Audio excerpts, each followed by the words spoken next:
Hello everyone and a warm welcome to Achievers YouTube channel. नमस्कार दोस्तों, स्वागत है सभी का अचीवर्स के यूट्यूब चैनल पर। तो कैसे हैं आप लोग? आशा करता हूँ कि शानदार तरीके से आप अपनी लाइफ को एंजॉय कर रहे हो, अपनी सेहत, फैमिली और पढ़ाई का ध्यान काफ़ी अच्छी तरीके से रख रहे हो। दोस्तों, आज आप लोग के सामने फिर से एनटीपीसी का सीट लेकर मैं उपस्थित हुआ हूँ।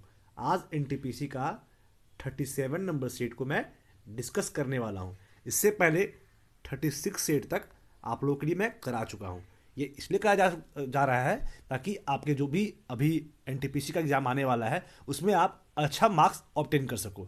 तो बस इससे पहले 36 लेक्चर हो चुका है, ये है आपका आज का 37 लेक्चर। जो लोग अभी तक 36 लेक्चर तो नहीं देखे हैं उनसे मैं रिक्वेस्ट है एनटीपीसी के प्लेलिस्ट में जाए और आप देखें, वहाँ पे सारा वीडियोस अवेलेबल है। ये आपके एग्जाम पॉइंट ऑफ व्यू से काफ़ी इंपॉर्टेंट है, आप इसे अवश्य देखें। सबसे पहले आज का ये लेक्चर देख ले, उसके बाद अन्य लेक्चर को भी देख सकते हैं, ठीक है?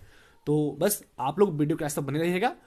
आई थिंक आज आपको बहुत सारे अच्छे अच्छे क्वेश्चंस को देखने को मिलेंगे और बहुत अच्छे अच्छे फैक्ट्स को मैं डिस्कस भी करने वाला हूँ। तो बस आप लोग को वीडियो को बने रहना है और क्या करना है, वीडियो को लाइक करना है और लाइक करने के साथ साथ वीडियो को शेयर भी करना है, ताकि जिस तरीके से आपका फायदा हो रहा है, जिस तरीके से आपका भला हो रहा है, उस तरीके से आपके दोस्तों, आपके रिलेटिव्स, आपके जो भी सगे संबंधी हैं, सबका हो सके। तो बस जो भी आपके आसपास में एनटीपीसी का एस्पिरेंट्स है उन्हें भी ये वीडियो अवश्य भेजें, ताकि उन्हें भी ये सारी जानकारी मिल सके, ठीक है?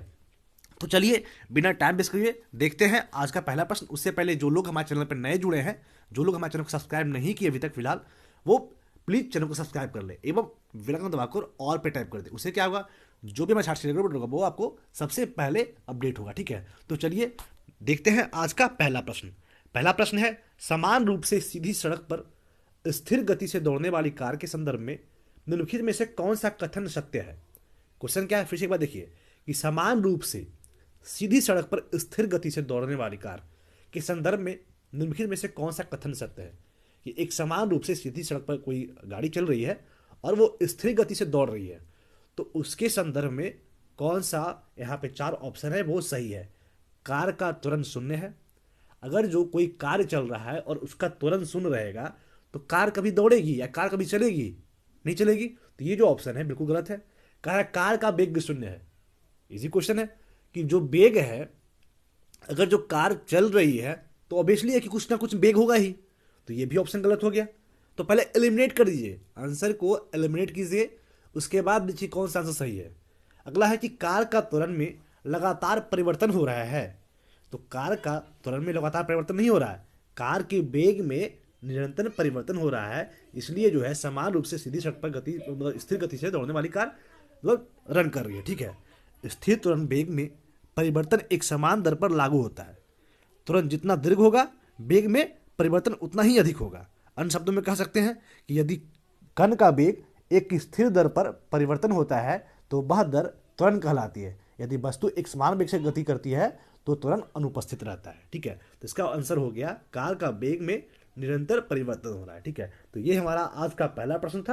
अब अगला प्रश्न है, संक्षिप्त शब्द यूएनएचसीआर से क्या तात्पर्य है? ये जो यूएनएचसीआर का फुल फॉर्म क्या होता है वो क्वेश्चन कह रहा है। तो इसका फुल फॉर्म होता है United Nations humanity committee for refugee. क्या होता है? United nation humanity committee for refugee, ठीक है?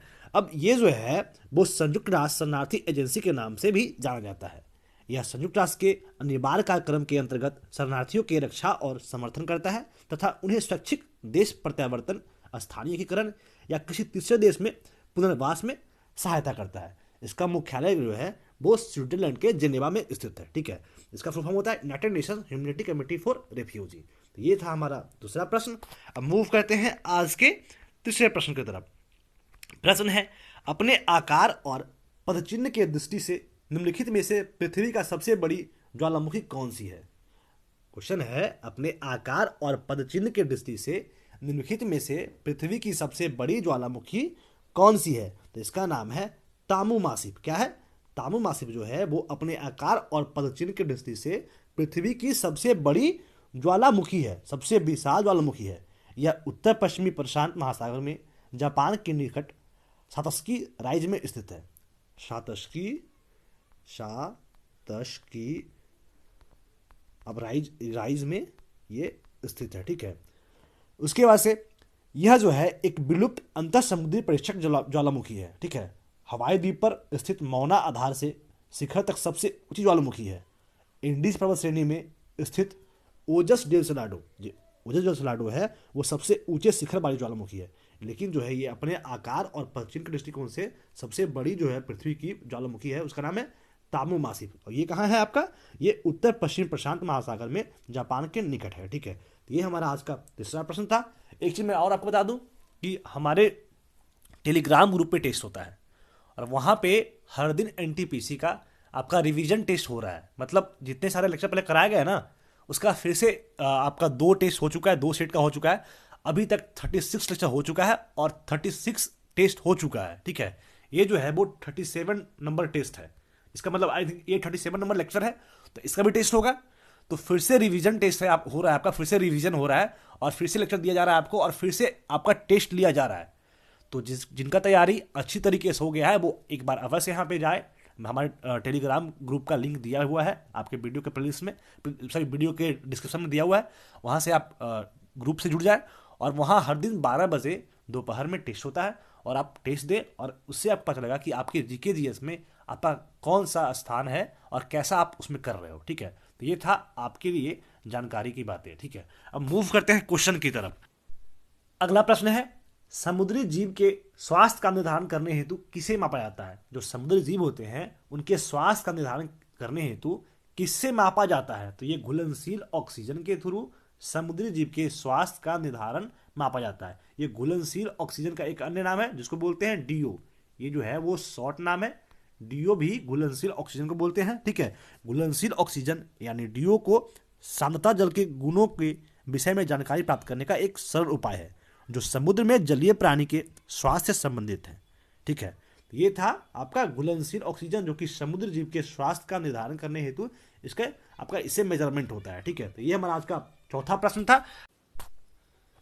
अगला प्रश्न है, निम्नलिखित में से किस गैस को अस्ट्रेंजर गैस के रूप में जाना जाता है? अस्ट्रेंजर जो है वो इंग्लिश शब्द है, STRANGER।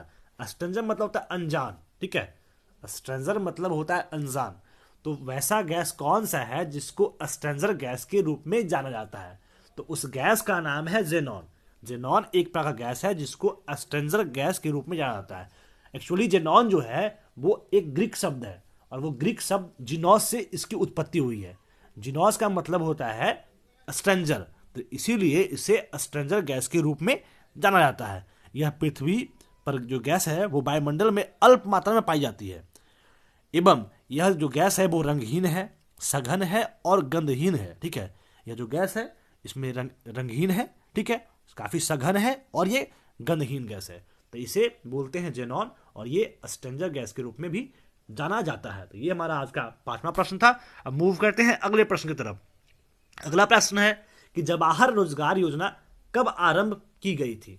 जो जवाहर रोजगार योजना था वो कब आपका मतलब आरंभ किया गया था? तो ये 1 अप्रैल 1989 यानी 1 अप्रैल 1989 को जवाहर रोजगार योजना शुरुआत किया गया था। राष्ट्रीय ग्रामीण रोजगार गारंटी अधिनियम और ग्रामीण भूमिहीन रोजगार गारंटी का क्रम के विलय करते हुए जवाहर रोजगार योजना की शुरुआत 1 अप्रैल 1989 को पूर्व प्रधानमंत्री राजीव गांधी के द्वारा किया गया था। ठीक है, यह पूर्ववर्ती रोजगार कार्यक्रम को समेकेन और उस समय भारत का सबसे बड़ी राष्ट्रीय रोजगार का कार्यक्रम था। ठीक है, ये जो है जवाहर रोजगार योजना जो है वो 2 योजना को मिला के राष्ट्रीय ग्रामीण रोजगार गारंटी अधिनियम और ग्रामीण भूमिहीन रोजगार गारंटी कार्यक्रम के विलय करते हुए ये जवाहर रोजगार योजना बनाया गया था, जो कि आपका राजीव गांधी के द्वारा ये योजना था लॉन्च किया गया था। ठीक है, जो कि 1 अप्रैल 1989 में ये आपका योजना स्टार्ट किया गया था। ठीक है, अब देखते हैं अगला प्रश्न को। अगला प्रश्न है, प्राणहिता गोदावरी की सबसे बड़ी सहायक नदी है जो पेनगंगा नदी और एक कौन सा नदी है और एक बेनगंगा को संयुक्त जल को वहन करती है। प्राणहिता गोदावरी की सबसे बड़ी सहायक नदी है। आपको सबको पता होगा गोदावरी की सबसे बड़ी सहायक नदी आपका प्राणहिता है, जो पेनगंगा और एक बरधा पेनगंगा, बरधा और बेनगंगा नदी के संयुक्त जल को वहन करता है। ठीक है, ये जो है प्राणहिता जो है वो गोदावरी की सबसे बड़ी सहायक नदी है। आप लोग बिल्कुल से याद रख लीजिएगा। जो इसके अपवहन द्रोणी के लगभग 34% भाग को आच्छादित करती है तथा पेनगंगा नदी, वर्धा नदी और बेनगंगा नदी के संयुक्त जल को वहन करती है। यह सतपुड़ा श्रेणी के दक्षिण ढालों के अतिरिक्त विदर्भ क्षेत्र के सभी भागों से होकर गुजरती है। यह नदी तेलंगाना के आदिलाबाद जिले और महाराष्ट्र के गढ़चिरौली, आपका महाराष्ट्र में एक जगह है जिसका नाम है गढ़चिरौली जिले, जो एक जिला है, जिला है जिसका नाम है गढ़चिरौली, वहां से आपका एक सीमा के साथ प्रवाहित होता है। ठीक है, तो ये कहाँ से गुजरता है? तेलंगाना में आदिलाबाद जिला, क्या है? आदिलाबाद जिला है, और महाराष्ट्र के गढ़चिरौली जिले के सीमा के साथ प्रवाहित होती है। तो ये आपका पेनगंगा नदी है, वर्धा है, वेनगंगा है। ठीक है, और ये जो है वो सारा नदी जो है वो गोदावरी की सहायक नदी है, और सबसे बड़ी सहायक नदी गोदावरी की कौन है? प्राणहिता। तो इससे 2-3 क्वेश्चन आपका हो गया कि आपका गोदावरी कौन सा सहायक नदी है, तो प्राणहिता हो गया, बेनगंगा हो गया, पेनगंगा हो गया, वर्धा हो गया। ठीक है, और ये जो सबसे बड़ी सहायक नदी है वो प्राणहिता है। ठीक है, अब मूव करते हैं अगले प्रश्न की तरफ। अगला क्वेश्चन है, मीनाक्षी मंदिर कहाँ स्थित है? काफी इजी प्रश्न है। यह जो मंदिर है वो तमिलनाडु में है। तमिलनाडु में भी कहाँ है, ये भी इंपॉर्टेंट है। तमिलनाडु के कौन से शहर में है, ये भी जानना आप लोग के लिए काफी इंपॉर्टेंट है। मीनाक्षी माता का मंदिर एक ऐतिहासिक हिंदू मंदिर है। ठीक है, जो तमिलनाडु के मंदिर शहर मदुरै, बोलते हैं ना कि मंदिर शहर, मंदिरों का शहर किसे बोलते हैं? तो मदुरै को मंदिरों का शहर बोलते हैं। तो वही जो है मदुरै में ये नदी है, सॉरी नदी नहीं मतलब मंदिर है। ठीक है, और ये जो आपका मंदिर है वो पेंगी नदी के दक्षिण तट पर स्थित है। ये जो आपका ये मीनाक्षी मंदिर है ना, ये नदी के निकट में स्थित है, इसलिए मैं बीच में नदी बोल दिया था। तो ये पेंगी नदी के दक्षिण तट पर स्थित है, जो कि तमिलनाडु के मदुरै शहर में स्थित है। ठीक है, उसके बाद से ये जो मंदिर है वो क्यों इंपॉर्टेंट है, यहाँ पे किनकी पूजा होती है, और ये मीनाक्षी नाम ही क्यों पड़ा, ये सारी बात इंपॉर्टेंट है। ठीक है, यह जो मंदिर है वो पार्वती जी के लिए इंपॉर्टेंट है। यहाँ पे पार्वती माता का पूजा किया जाता है। ठीक है, पार्वती माता किया जाता है। उसके बाद पार्वती माता के पति यानी हमारे शिव शंभू, आपके भोलेनाथ, उनके लिए भी ये समर्पित है मंदिर। ठीक है, आपके पार्वती जी के लिए है, क्योंकि आपके जो हमारी पार्वती माता है उन्हें मीनाक्षी के नाम से भी जाना जाता है। ठीक है, तो यह मंदिर पार्वती जिन्हें मीनाक्षी के नाम से जाना जाता है और उनके पति शिव को समर्पित है। इस मंदिर का निर्माण मूलतः 6वीं शताब्दी ईसा पूर्व कुमारी कंडम के उत्तरजीवियों द्वारा करवाया गया था। ठीक है, ये मीनाक्षी मंदिर जो है जो मदुरै शहर में है, और मदुरै शहर में भी एक नदी है जिसका नाम पेंगी नदी है, उसके दक्षिण तट पे ये स्थित है। ठीक है, तो ये हमारा आज का 8वां प्रश्न था। अगला प्रश्न है, मोहिनी अट्टम किस राज्य की शास्त्रीय नृत्य है? तो ये जो मोहिनी अट्टम है काफी इजी प्रश्न है, और अगर जो आप लोग एग्जाम दिए होंगे तो ये प्रश्न को कई बार देख लिए होंगे। एग्जाम के आप सीट भी लगाते होंगे ना, तो बहुत बार ये प्रश्न को देखे होंगे। इवन मैं आपका 36 लेक्चर हम लोग की टीम के द्वारा कराया गया, मैं जो है इस क्वेश्चन को, ये नृत्य को 2-3 बार डिस्कस कर चुका हूं। तो ये जो मोहिनी अट्टम है वो केरल के शास्त्रीय नृत्य है। कहाँ का है? केरल का एक अर्ध शास्त्रीय नृत्य शैली है। ठीक है, यह नृत्य महिलाओं के द्वारा किया जाता है। मोहिनी अट्टम नृत्य की नाम की उत्पत्ति मोहिनी शब्द से हुई थी। ठीक है, यह पौराणिक रूप से हिंदुओं के देवता विष्णु के मोहिनी अवतार है, जो नारी सुलभ शक्तियों के नियोजित करते हैं और उनपे हुई अच्छाई की बुराई पर जीत दिलाने की सहायता करती है। ठीक है, तो ये मोहिनी अट्टम जो है वो केरल के एक अर्ध शास्त्रीय नृत्य है। तो ये जो है वो काफी इंपॉर्टेंट प्रश्न था, और ये आपके आने वाले परीक्षाओं में भी पूछे जाएंगे। पहले भी पूछे जाते थे और अभी भी पूछे जाएंगे। तो बिल्कुल आपको जो भी शास्त्रीय नृत्य है, लोक नृत्य है, वो बिल्कुल आप लोग एक बार याद कर लीजिएगा। ठीक है, अब मूव करते हैं आज के अगले प्रश्न की तरफ। अगला प्रश्न है, क्योटो जलवायु परिवर्तन सम्मेलन का आयोजन कब किया गया था? काफी शानदार प्रश्न है कि क्योटो जलवायु परिवर्तन सम्मेलन का आयोजन कब किया गया था? तो ये जो है वो 1997 में, दिसंबर के 1997 में क्योटो जलवायु परिवर्तन सम्मेलन आयोजन किया गया था। और क्योटो जो है वो जापान का एक शहर है, वहीं पे ये आयोजन किया गया था। इस सम्मेलन के परिणाम स्वरूप क्योटो प्रोटोकॉल अर्थात एक अंतर्राष्ट्रीय संधि अस्तित्व में आई थी। इस संधि में 1992 के संयुक्त राष्ट्र जलवायु परिवर्तन रूपरेखा सम्मेलन UNFCCC का विस्तार किया और कई राष्ट्रों के ग्रीन हाउस गैस उत्सर्जन को कम करने के प्रति वचनबद्धता का व्यक्त हुआ।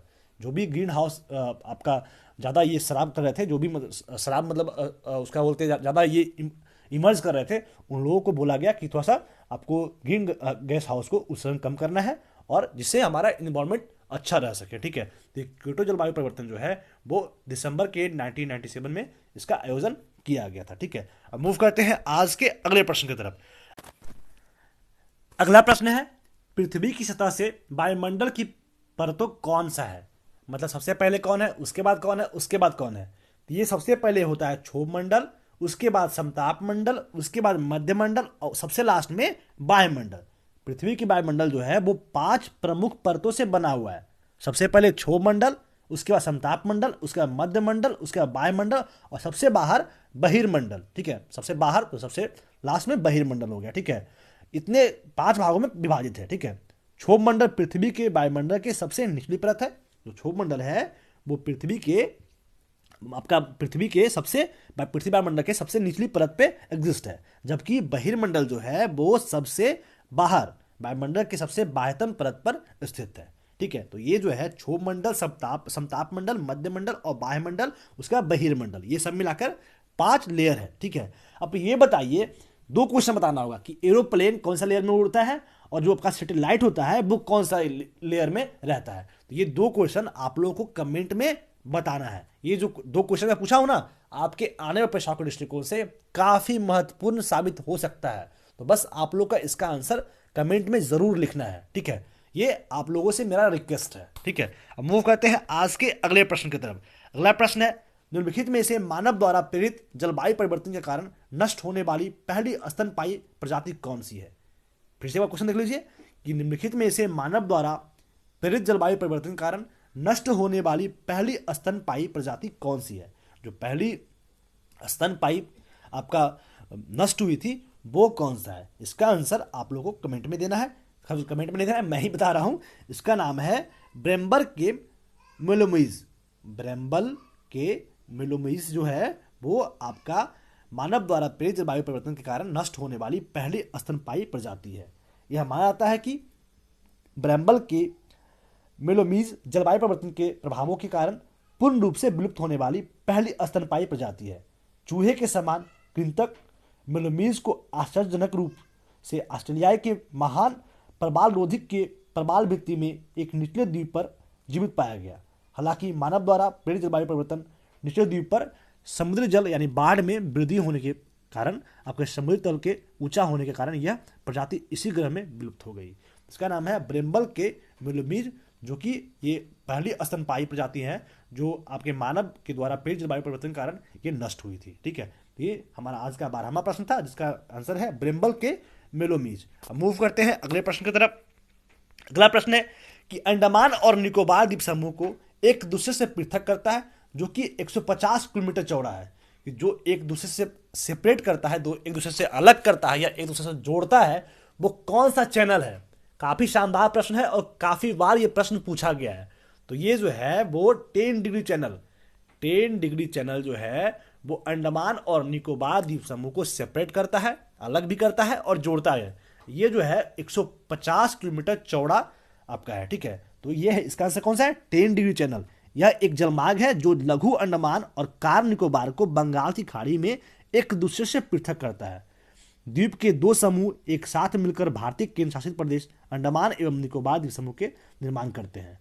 भूमध्य रेखा के उत्तर में 10 डिग्री अक्षांश पर स्थित यह जलमार्ग 150 किलोमीटर चौड़ा है। तो 10 डिग्री चैनल जो है वो अंडमान और निकोबार द्वीप समूह को बिल्कुल अलग करता है। ठीक है, किसको अलग करता है? लघु अंडमान और कार निकोबार को। ठीक है, ये हमारा आज का 13वां प्रश्न था। अब मूव करते हैं अगले प्रश्न की तरफ।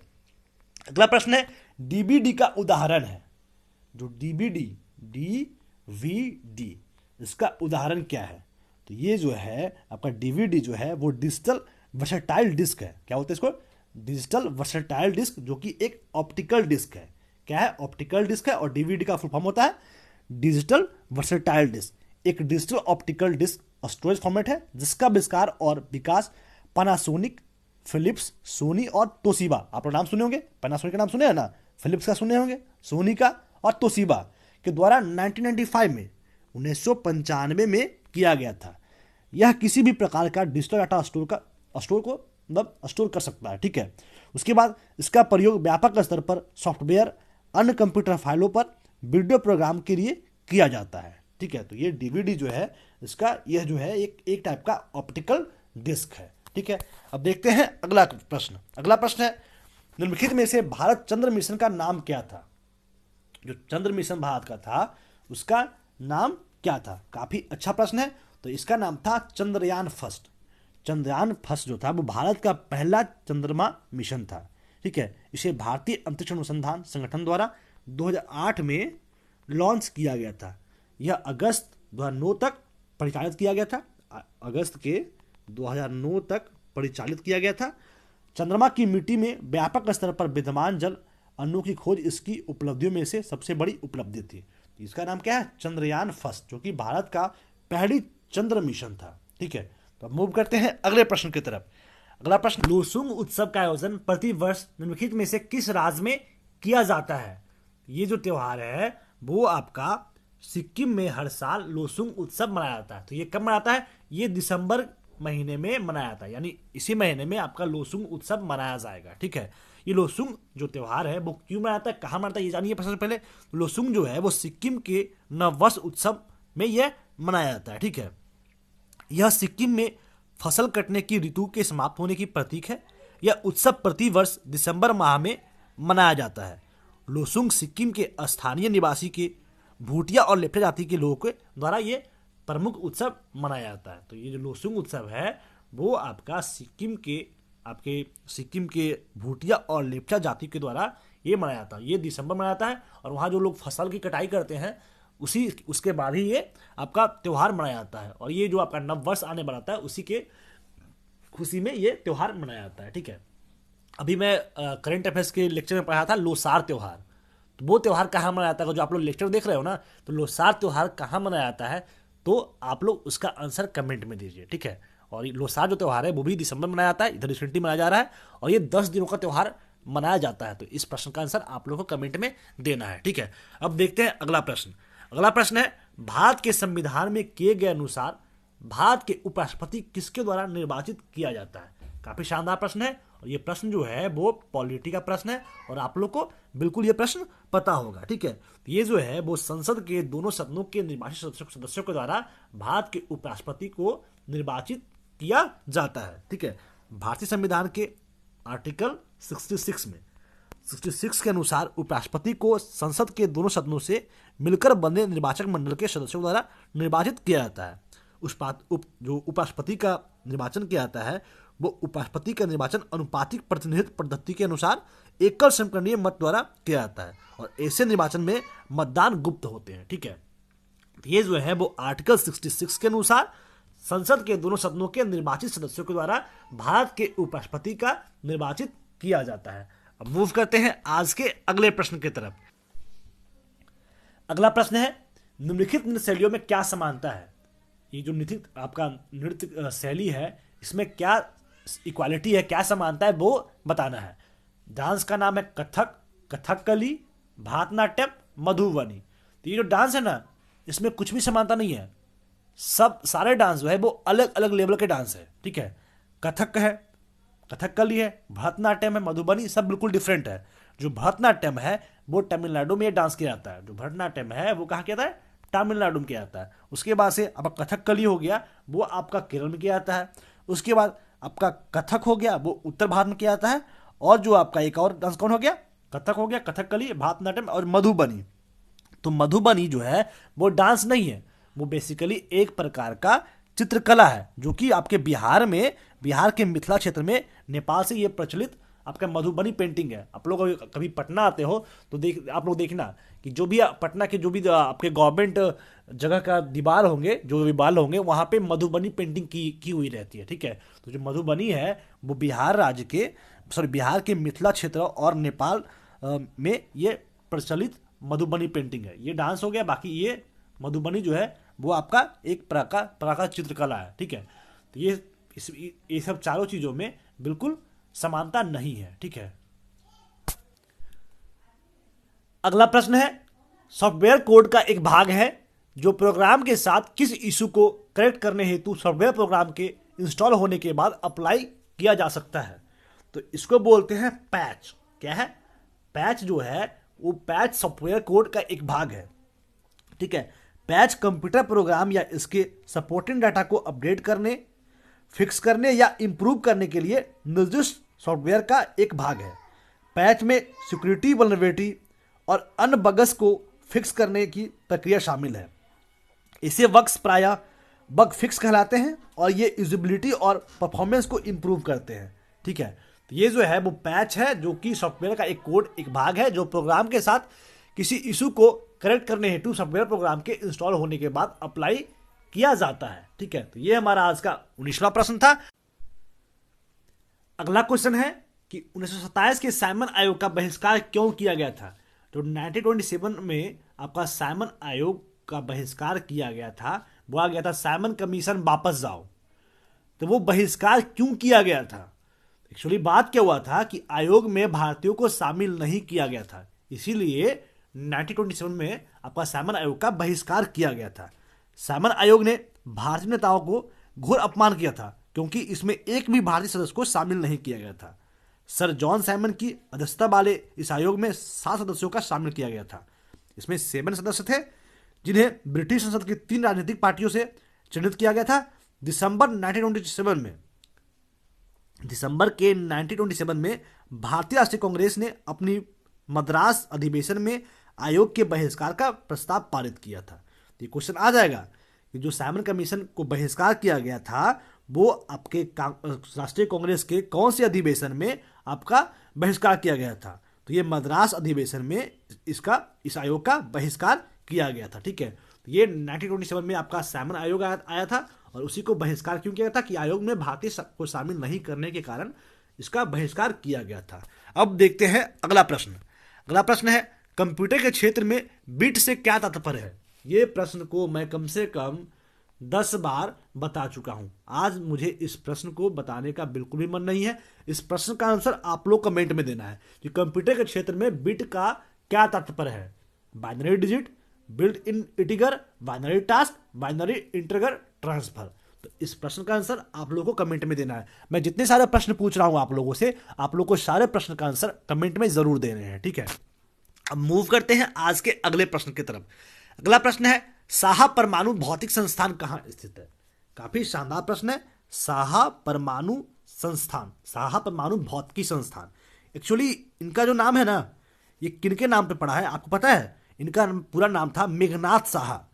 मेघनाद साहा के नाम पर ही आपको, मेघनाद साहा इनके नाम पर ही ये भौतिकी संस्थान का नाम पड़ा था। ठीक है, तो ये जो थे वो पश्चिम बंगाल में ये भौतिक संस्थान स्थित है। ये एक्चुअली पश्चिम बंगाल के ही आपका भौतिकविद थे, तो उन्हीं के नाम पर साहा परमाणु भौतिक संस्थान का नाम पड़ा है। ठीक है, साहा परमाणु भौतिक संस्थान भौतिक और जैव भौतिकी विज्ञान में आधारभूत अनुसंधान और प्रशिक्षण प्रदान करने वाला एक संस्थान है जो विद्यानगर कोलकाता पश्चिम बंगाल में स्थित है। ठीक है, ये 1949 में इस संस्थान का स्थापना किया गया था। ठीक है, और ये जो संस्थान था मैं बता चुका पहले कि मेघनाद साहा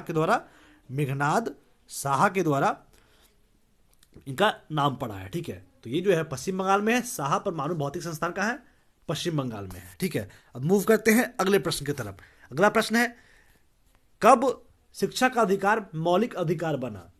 किस सन में, किस ईयर में शिक्षा का अधिकार एक मौलिक अधिकार यानी फंडामेंटल राइट्स बना। ठीक है, मौलिक अधिकार, मौलिक में क्या था? फंडामेंटल। ठीक है, तो ये जो है वो 1 अप्रैल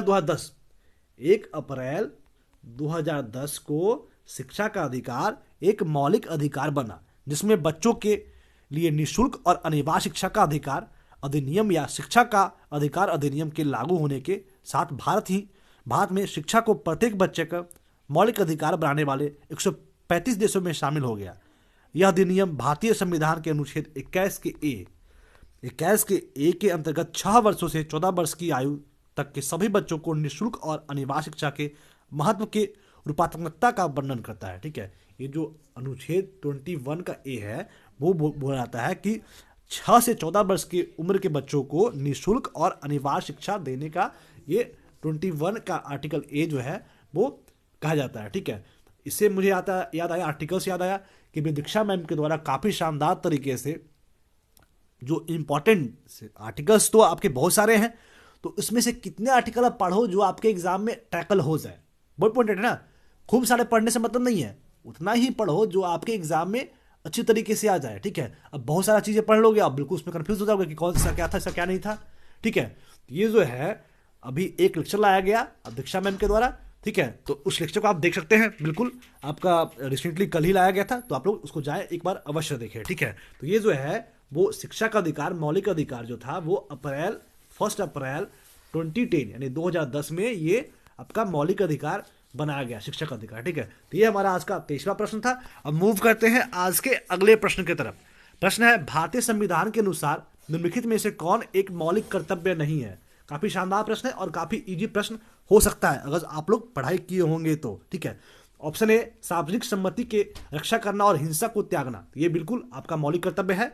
अपनी संस्कृति के उच्च विरासत के मूल्यों की रक्षा करना, ये भी है। अगला है, हमारे राष्ट्रीय स्वतंत्रता संग्राम को प्रेरित करने वाले उच्च आदर्शों का पालन करने और बनाए रखना, यह भी है। आम चुनाव में वोट देना, जो ऑप्शन डी है ना, आम चुनाव में वोट देना, यह एक मौलिक कर्तव्य नहीं है। ये जो है वो आपका कानूनी अधिकार है। वोट करना, वोटिंग करना, ये एक कानूनी अधिकार है, ये मौलिक कर्तव्य नहीं है। ठीक है, ये जो भारत में वोट का अधिकार है ना, वो मौलिक अधिकार है, ना ही मौलिक कर्तव्य है। ना ही ये मौलिक अधिकार है और ना ही ये मौलिक कर्तव्य है। यह जनप्रतिनिधि अधिनियम 1950 में, जनप्रतिनिधि अधिनियम 1950 के द्वारा लोगों को प्रदान किया गया था और यह जो है वो एक वैध अधिकार है। वैध अधिकारों को न्यायालय के द्वारा संशोधित किया सकता है, अतः वोट का अधिकार पूर्णतः सुरक्षित अधिकार है। संशोधित मतलब कि एज, जो वोट देने का एज है वो बढ़ा सकता है, घटा सकता है, तो वो सब क्या सकता है, ये न्यायालय के द्वारा इसका कम बेसी किया सकता है। लेकिन जो है ये जो आपका आम चुनाव में वोट देना जो है वो आपका मौलिक कर्तव्य नहीं मौलिक कर्तव्य है, ना ही मौलिक अधिकार है। यह जो है यह एक कानूनी अधिकार है, यह एक वैध अधिकार है। ठीक है, ये हमारा आज का 24वां प्रश्न था। अब मूव करते हैं अगले प्रश्न की तरफ।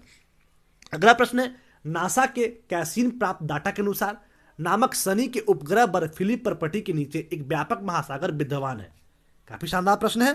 बोल रहा है नासा के कैसीन प्राप्त डाटा अनुसार क्या ऐसा है जो शनि के उपग्रह की बर्फीली प्रपटी के नीचे एक व्यापक महासागर विद्यमान है।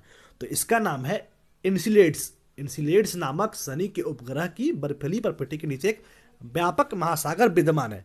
नासा के कैसीन मिशन से प्राप्त डाटा के प्रयोग से किए गए एक अनुसंधान के अनुसार भूवैज्ञानिक रूप से शनि के सक्रिय उपग्रह एनसिलेड्स को बर्फीली प्रपटी के नीचे एक सार्वभौमिक महासागर विद्यमान है। जो अनुसंधानकर्ताओं ने पाया है कि इस उपग्रह का आकार असमान रूप से बदलता रहता है। चूंकि यह शनि की परिक्रमा करता है, इसी कारण इसका बाह्य हिम आवरण आंतरिक आवरण के समान ठोस रूप से नहीं जमता है, अर्थात यह यहाँ एक व्यापक महासागर अवश्य विद्यमान है। ठीक है, तो इसका नाम है एनसिलेड्स। ठीक है, एनसिलेड्स। ठीक है, अब अगला क्वेश्चन देखते हैं। निम्नलिखित खाद्य श्रृंखला में से किसका संख्या सबसे अधिक है।